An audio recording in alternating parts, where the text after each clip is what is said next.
Just Say Yes, a brand new song from Snow Patrol on the new Collective from the band, a double album which comes out at the start of November.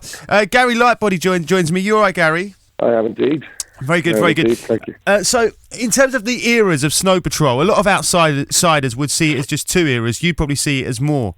The years when you were a cult band and the years post Final Straw when you were a super massive U2 size band. Yeah, okay. U2 size band is a bit of an exaggeration, to be honest. You know what I mean. No matter where you look at it. I know what you mean, yeah. How do you see? I mean, do you see it? Do you compartmentalise it that way? I should imagine it's a lot more complicated from your end. Actually, no. I think you've hit the nail right in the head. Okay.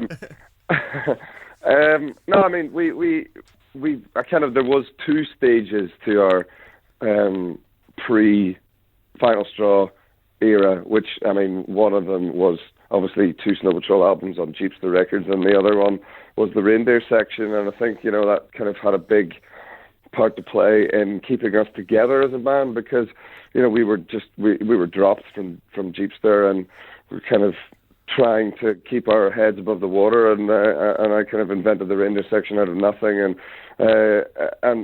got a lot of Glaswegian, generally Scottish musicians to play on it, and it was an awful lot of fun, and it kept our minds and hearts in music, and that kind of kept Snow Patrol, floating, I suppose, and that kind of brought us to the second stage, which we ended up on Polydor, who generally goes from an independent label to a major label, and it's we've done it topsy-turvy, as we generally do everything. Does it feel like two different bands? Pre and post, embracing and riding the wave of the mainstream, I suppose.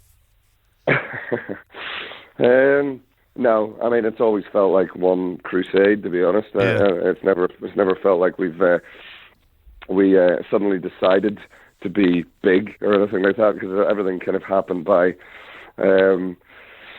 Well, it happened naturally. I mean, I sometimes flippantly say it happened by accident, but it didn't happen by accident. We just got better and better as we went along, and that's what happens to most bands. Not a lot of bands start as strongly as, say, the Arctic Monkeys do.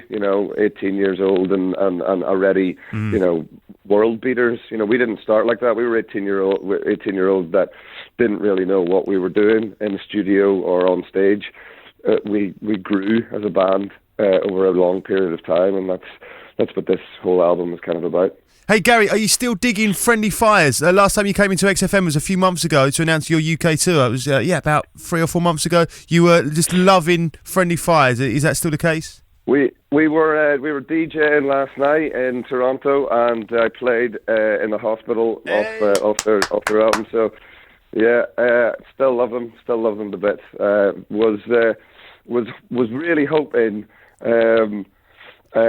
no disrespect to speech, Bill or anything like that. I was really hoping that either them or Lisa Hannigan would win the Mercury Prize. To be honest, they were my golden ticket. To be honest, but it wasn't to be. I still think that album is stunning, absolutely stunning. Hey Gary, thank you very much for coming on tonight. It's the mighty XFM.